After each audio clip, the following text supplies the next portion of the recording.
going on, guys? Ryan O'Toole back here again for episode 21. 21. This is the final episode of the Endgame series. It is so sad, but it's true. This is the final episode of the Endgame series, guys. This has been a huge series, and I cannot thank you guys, each and every single one of you, for the comments, the love and support you've given to every single episode of this series. It means so much that you guys love this series, and we're just going to kick it off with a final bang. Thank you for watching the previous episode, which was episode 20, Ant-Man and the Wasp with Devin Pilgrim. And now this is the final movie in the MCU leading up to Avengers Endgame, and that is Captain Mar-Vell. Captain Mar-Vell came out this year, and it stars Brie Larson as Carol Danvers / Captain Mar-Vell, and you got Jude Law, Samuel L. Jackson, Ben Mendelsohn, and some other cast members. And this is the final episode. We have to end it off with a bang, right? You guys know who this guy is right here, if you saw by the thumbnail, and it's a big day for this guy. He recently just surpassed 100,000 subscribers. Woo! Woo! That is a mind-blowing achievement, and I'm so proud of this guy. We've been friends for a while. He was actually one of my first subscribers back in 2016, and I've been following his channel since 2016. It's also his son's birthday today. Yep. Happy birthday to your son. It's Sean Chandler Talks About. You guys know who he is. Sean, what's going on, man?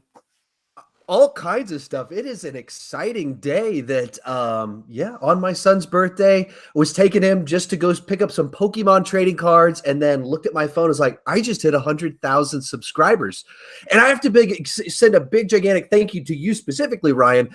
You mentioned that like we've been subscribers and friends on here for over 2 years.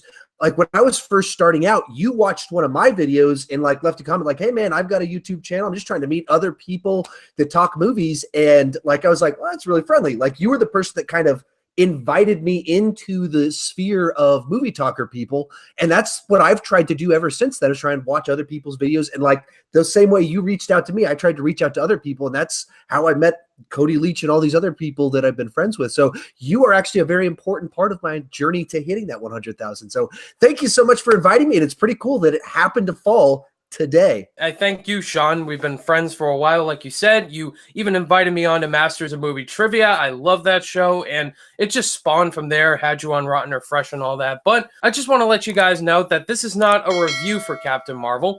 This is going to be an in-depth discussion on the film. So I'm going to ask Sean 10 questions about Captain Mar-Vell, and me as well. We'll give our reasonings and all that. You all know how it goes, and we'll say how will it affect the end game. But we want you guys to join with us, not just me and Sean talking. We want you guys to join the conversation and talk about movies, and we want to hear what you guys have to say. And without further ado, we're just going to get right into Captain Mar-Vell, Sean. So, all right, Captain Mar-Vell, let's talk about this. So what was your anticipation level going into this? And also, were you a big reader of Captain Mar-Vell in the comics? I've never read a Captain Mar-Vell comic book ever. Any version, any rendition, no Captain Mar-Vell, no Miss Marvel, none of it. So for me, actually, when they first dropped the first trailer, I had a friend of mine come over and I shot a video with him because I had questions like, who is Captain Mar-Vell? And so I didn't have the answer to that. So I had him kind of like explain who the character was to me. For that reason, I was pretty curious about the film and had a lot of anticipation because it's a new character to me. So it's all fresh and new. It's cosmic, but also earthbound. So I like that it's kind of all the different aspects. It was set in the 90s. So to me, that was very interesting that they were going to do that. And then because of that, and they were going to make Samuel L. Jackson kind of a bigger role in the film. All of those things, like I was just very excited to see something different. It's going to have all the formula, all the fun, the humor and everything, but it's different and it's a new character for me. So for all those reasons, I was very excited about it. Right there with you, man. I also had no idea who Captain Mar-Vell was. And Brie Larson, when I found out she was cast, I was super excited because she recently won the Oscar for Room. She's a really up-and-coming actress, and I was really excited. Of course, it had all the controversy, of course, about what Brie Larson said, which we won't talk about, but as for the character, I was really interested to see what Mar-Vell would do. And also, the first female-led superhero film for Mar-Vell. We had Ant-Man and the Wasp, and so Wonder Woman was a huge success, and this film was also a success. And so I was just super excited, and I really enjoyed the film. I rewatched it again this morning to prepare for this review, and it's a good movie. It's not perfect, but still, I had a lot of fun with it. Totally agree. I mean, Marvel knows what they're doing. They've got a really good machine. So even when it's like, it's not great, it's still very enjoyable. And that leads perfectly to the next question I wanted to ask you, Sean, is was Brie Larson the perfect choice to play Captain Marvel? I think the verdict's still out on that one for some reasons that even tie into the plot of the movie. To what you said, they cast an Oscar caliber talent in the role. By all accounts, she committed to it. She was going to the gym and everything. So it's not a question of does she have the skill set and did she commit to it? But I don't think we've gotten a good enough taste of what she can do. And I would argue that some of the weaker aspects of Captain Marvel was maybe the way the directors handled the characters and their interaction. Some of that was a little bit awkward in the acting besides Samuel L. Jackson. And I think some of that trickled into the nature of Captain Marvel as a character. But also with Captain Marvel, because of the nature of her character with memory loss, fake memories, she's with a group of people that are telling her to restrain her emotions, but she's a feisty type personality. That inherently makes for a weird character. She doesn't know who she is, and she's being told to contain what she's feeling. So I don't think we've gotten to see, or we haven't gotten really to see, full-blown Brie Larson as Captain Marvel, and hopefully that's what we're going to get. And we're going to get to see her just have these little moments where she's in the spotlight, cracking jokes, maybe a little bit of a romance between these two people on the. Actually, I don't know if you can see them between these two people right here. Perhaps something like that. But I that's one of the things about. Besides the obvious stuff about Endgame, I'm interested to see Brie Larson, full-blown Captain Marvel, no memory loss issues, just her being her. And I really hope she knocks it out of the park and we just love this character. But I'm not 100% coming after just Captain Marvel, that she is the only person that could ever play. Yeah. Unlike Robert Downey Jr., I don't know who else could do that. That wasn't my experience yet with Captain Marvel and Brie Larson. Brie Larson, she was fine. I didn't love her performance, but the character just didn't seem that interesting. Yeah. Just kind of like how I felt with Doctor Strange walking out of it. I didn't love the character, and I love Doctor Strange in Infinity War. So right. Yeah, and I have a feeling I'm gonna love Captain Marvel in Endgame. So, yeah. And that's one of the things about the MCU that's, as we've had enough time, enough films, the chemistry between the main cast members makes everyone better. I mean, maybe Robert Downey Jr. is the one exception where it's like he was just phenomenal right out of the gate by himself, and he makes everybody better. But then, people are like Captain America, he's kind of dull. I don't know about Thor. And then you watched the first Avengers and their banter; they were so much fun, and those characters got so much better after that. You put Black Widow in Winter Soldier, and suddenly both of them are more interesting when they're going back and forth. But yeah, I'm interested to see how she interacts with Hemsworth, Evans, and Downey Jr. I'm really interested in that. Sean, let's go to the third question now. Okay. Let's talk about the audiences. Very mixed reactions. If you look on Rotten Tomatoes, critics gave it some praise and the audiences didn't. So why do you feel that this film was so divisive? I wonder how truly divisive it is. Because I mean, you've got a comment section, I've got a comment section. We both read all the people that are like, it's the worst movie, she's the worst casting. But I also have been on the internet long enough to know that that's angry mob people. They'd made up their mind before the movie came out. They're not judging Brie Larson on the movie. They're not judging the movie based on the movie. They're judging Brie Larson and the movie based off of quotes from her from before the movie came out. And they're mad about things that she said. I think that there's some legitimacy to the fact that, like, okay, she said something that was probably not the wisest thing to do. Does that equal the movie's bad? Well, of course not. Does that equal that she's a bad actress? Well, of course not. And like as both of us have said, it's not the best movie. It has faults. And if someone wants to say, hey, I thought that this about it was bad, I am tracking there with you probably. But the hate on the internet doesn't feel like that. It doesn't feel like the conversation me and you are going to have. There's a bunch of things people could say. I'd be tracking with you. But when you're just saying Brie Larson is the worst and it's garbage, it's the worst comic book movie ever, you just sound like someone mad about a comment an actress made. And I kind of assume all actors and actresses hold crazy views. So I don't care what any of them think. They're Hollywood weirdos.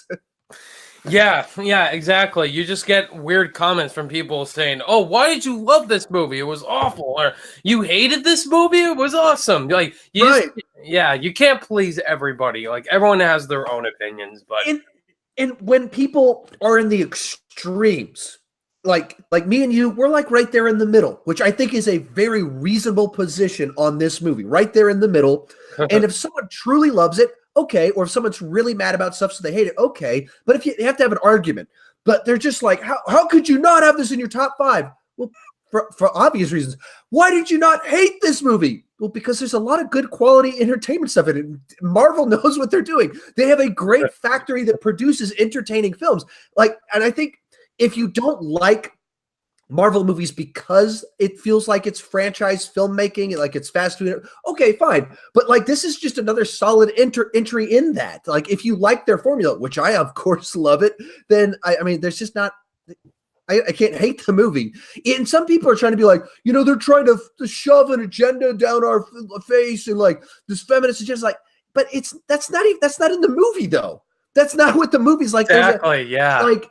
Okay, she's a female. There's a couple of moments about like that's why they call it a cockpit. Like, there's a couple of moments like that, but it's like, yeah, people say things like that. Like, if you just reversed it, it wouldn't be like you think that they're pushing men. You would just think, yeah, I mean, people say lines like that to other people to try and put them down. Like, there's not like any overt, like, obnoxious agenda. It's just like, yeah, it's a movie that stars a girl as a superhero. As someone with a daughter, I very much appreciate that. That's a good thing. It's crazy. But Sean, let me ask you this question. Who was your favorite? Who was your favorite in the side cast? Does Samuel L. Jackson count as side cast? Yes. Samuel L. Jackson. Him and Talos are both Ben Mendelsohn. Both of them I thought did a really nice job. I went in wanting to see a lighter Nick Fury that was younger, not cynical, not the guy barking orders, but him, the guy that's like, what's going on? And that's what they gave me. They gave me fun, charismatic Samuel L. Jackson, and they pulled off the de-aging. Like there's not one shot, and I've seen it 3 times. There's not one shot of him where I was like, that doesn't look right. I bought all of the Samuel L. Jackson de-aging. I bought the de-aging more so than his fighting. There's a scene where he fights the guy in the underground warehouse, and I was like, all right, he looks 70 years old throwing those punches. Yeah. But I thought him is just like, that's just such a fun addition. That's the stuff that I love about the MCU, that they've done enough movies and they put these different angles on it, and that you get to see Nick Fury 20 years ago and see a different personality to him. And they let Samuel L. Jackson kind of not fully take the lead, but take that second seat in a movie. I think Talos was one of my favorite parts. I mean, Ben Mendelsohn, he's known for playing the villain, and he pretty much plays the same character as those villains. But here Marvel flips it where he's actually the good guy, and I love Ben Mendelsohn's performance because he was actually really funny. I loved his back and forth with Samuel L. Jackson, like with Goose the cat and all that. That was so funny. And him drinking a milkshake and him talking about how he can turn from being a Skrull, like all that really worked for me. And Samuel L. Jackson too. But probably the best they've dived into Nick Fury since Winter Soldier. He just has this relatability. Goose the cat is awesome. Maria Rambeau, she was also great. And the villain characters, which we'll talk about, but I thought the supporting cast was great. So now, Sean, let's talk about our favorite scene. Sean, what was your favorite scene in this film? Oh, favorite scene. I liked the whole sequence when they went to the Pegasus base. Is it Pegasus base? Is that right?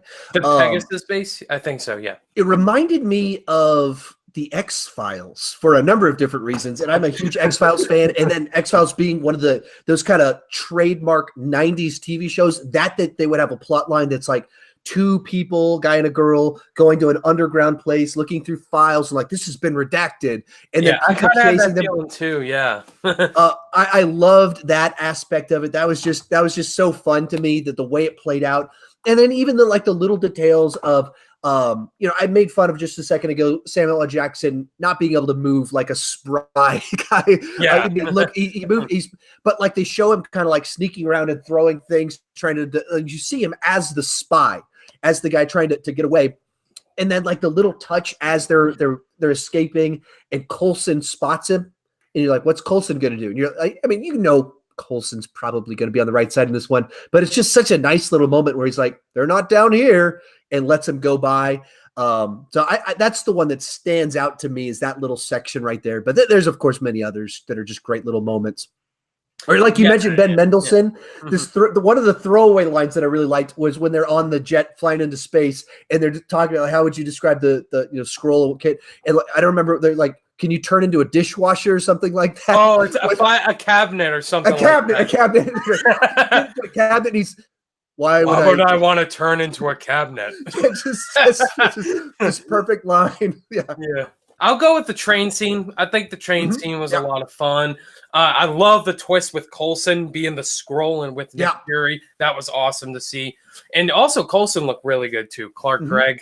And everything with Blockbuster was cool, just like in the trailer and all that. Just felt like I was watching, like you said, the X-Files. Right. All in a live-action movie. And it felt really cool. Felt like a cool throwback cop spy movie and all that. And with the Skrulls in particular, the way they dived into that from the trailer with the old lady. She punches the old lady, and then they just have this fight. Then she turns into this guy with the glasses, and then you show his face. Yeah, that train scene was a lot of fun. Yeah, we've seen many train scenes in movies, guys, Spider-Man 2, but here I felt it was a lot of fun to watch. Yeah, but we haven't seen an old lady start spinning and kick someone in the face while a superhero punches an old lady in the face. We haven't seen that, so... Yeah, we definitely haven't seen that.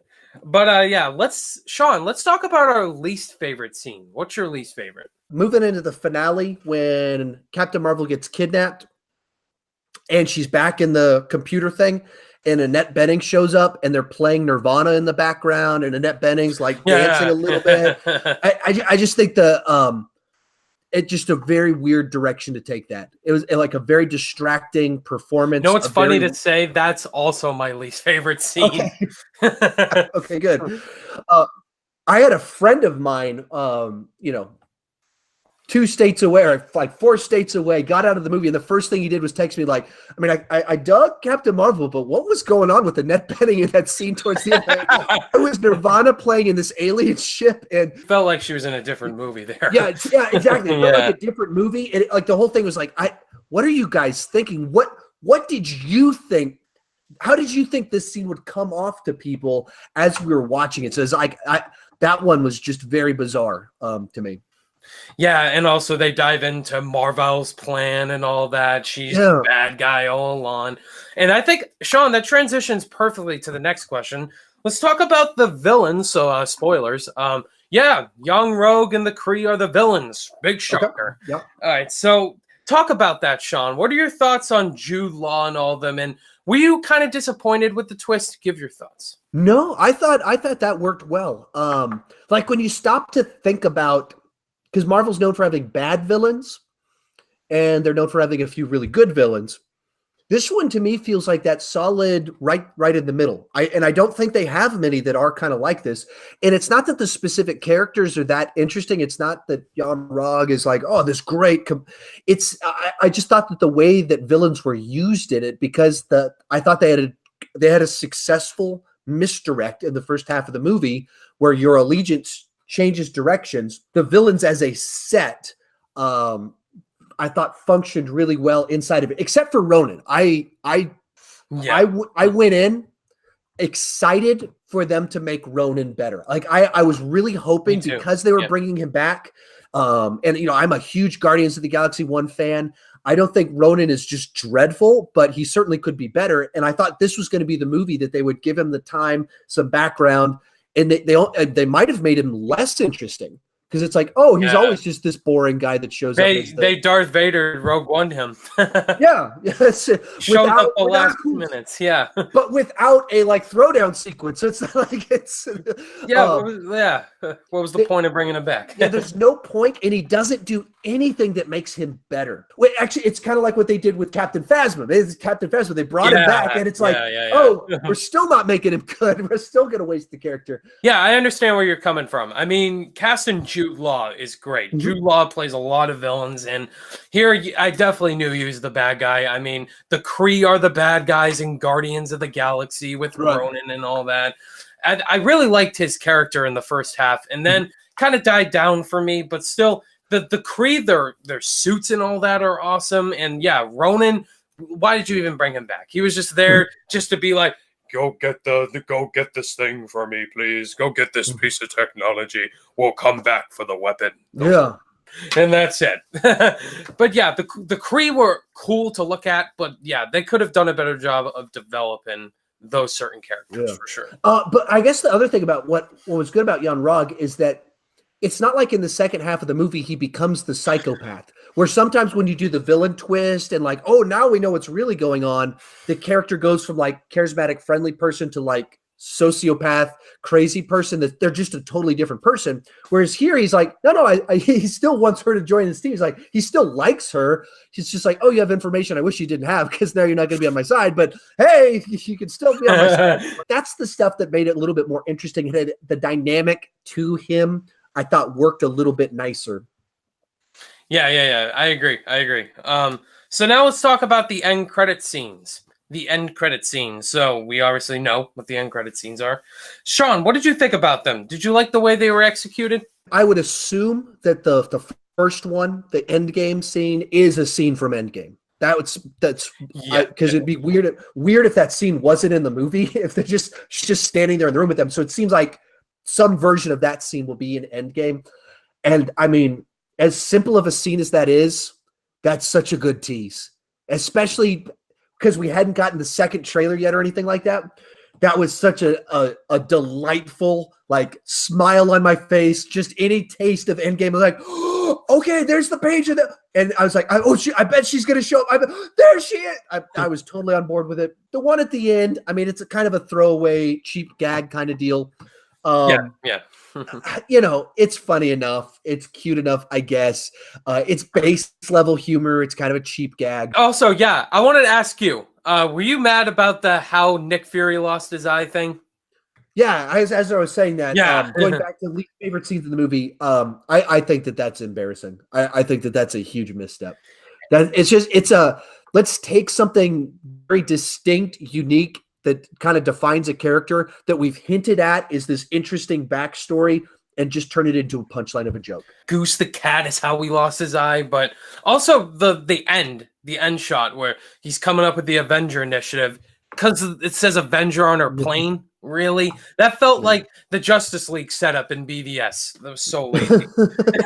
I probably would have been more okay with it if they hadn't just done the Goose the cat deal. It's like, okay, the movie's winding down, so you have to like tie it back to some things. So the cat scratches his eye out, and then he looks at a picture. If you'd done just one, if you had cut the eye thing out, I think I would have been okay with the picture. But when you try and like, now we're going to show you where Avengers came from. Now we're going to show you how he lost his eye. Like, oh, this is the stuff you didn't do the previous 2 hours of this movie. Why are we doing it now? Oh, what if he looked at a picture? Like, I don't need to know the answer to that. That's the same stuff that Solo did, where you're like, I don't care about where he got the dice. Like, yes, no one is sitting there wondering about this. I don't care how he got his name, like all that. Yeah.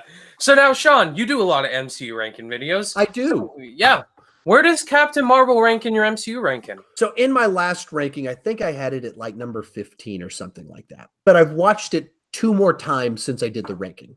And I haven't sat back to like reevaluate if those 2 additional viewings. I think the 2 additional viewings helped a little bit.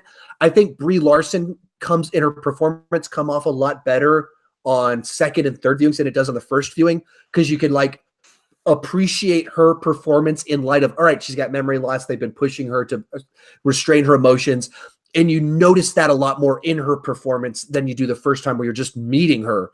So I might move it up a little bit whenever I next do my ranking. But that's where it was initially, is kind of lower tier MCU, making my top eight's like the hardest thing ever because I love like 8 of these movies I think are just fantastic and in different ways. And so being at like 15, 13, that's still to me a very good movie. They have a very good machine. For some people outside of the top 10 of MCU, like that means those are bad movies. That's not for me. Like the bottom 2 for me are bad movies, and they're still watchable bad movies. Exactly, like with Guardians 2, like it's not a bad movie, but it's a good movie. Yeah, for me, I'm in the same ballpark. It's at my number 16 right now. It definitely goes back and forth with Iron Man 3. But yeah, after rewatching the film, I enjoyed it a little bit more. But yeah, in comparison to the other MCU films, those are more rewatchable to me. But yeah, it's at number 16.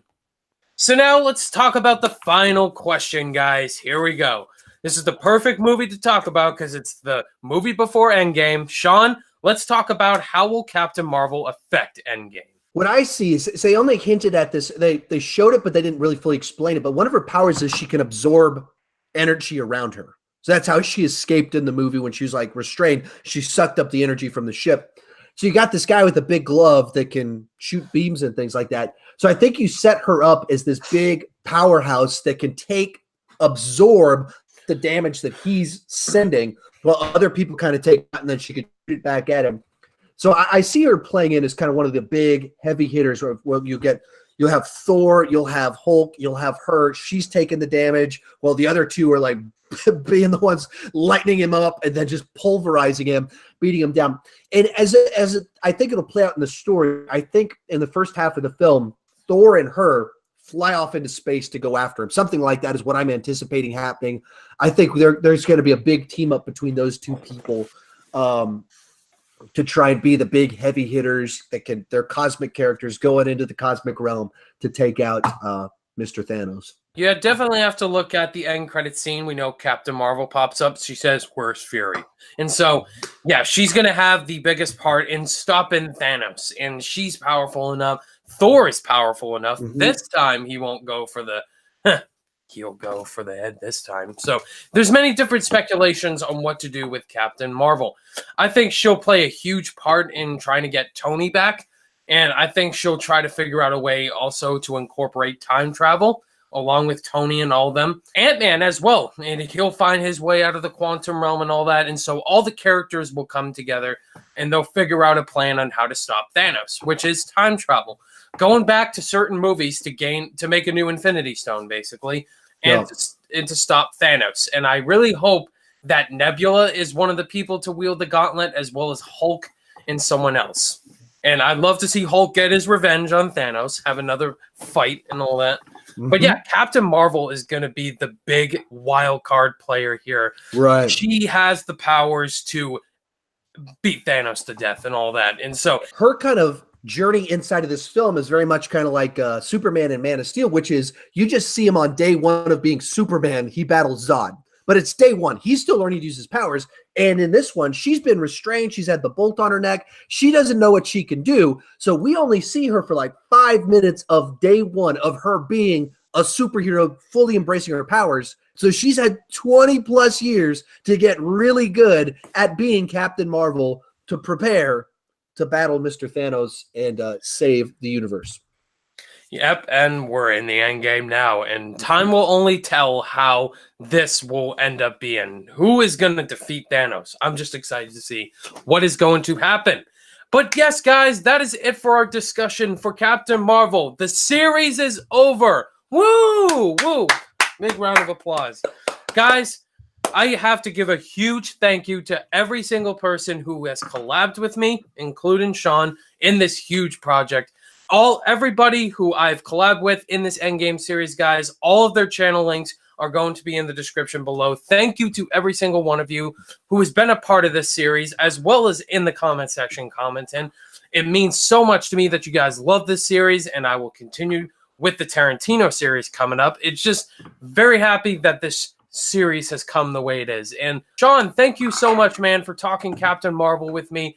And I'm pretty sure everyone knows who you are, Sean, but for the new people, Sean, where can people find you on social media? You can find me on the YouTube at Sean Chandler Talks About. It's just a place for people that like to talk about movies too much and aren't embarrassed to love big, gigantic franchises. Try to have a positive vibe around my channel. And I really do care about what you guys have to say and want to start great conversations. So that's what we do over on my channel. I'm also on Instagram at Graham at Sean Talks About, and then on the Twitter at Kirk Never Died. Please go check out Sean Chandler. He has an amazing channel. He just hit 100,000 subscribers. Woo! Congratulations to you, Sean. And yes, guys, every single person is in the description below. Please give them a subscription and comment on their videos saying you love seeing them a part of this series. And guys, Avengers Endgame is next week. Oh my goodness. I cannot believe it. Sean cannot believe it. This is crazy. And guys, thank you so much for watching Captain Marvel. If you guys liked it, give it a thumbs up and be sure to subscribe to Sean and me for more content. All my social media links are also in the description below. Click that notification bell on your way out, and I will see you guys in the next video. Bye! We're in the end game now.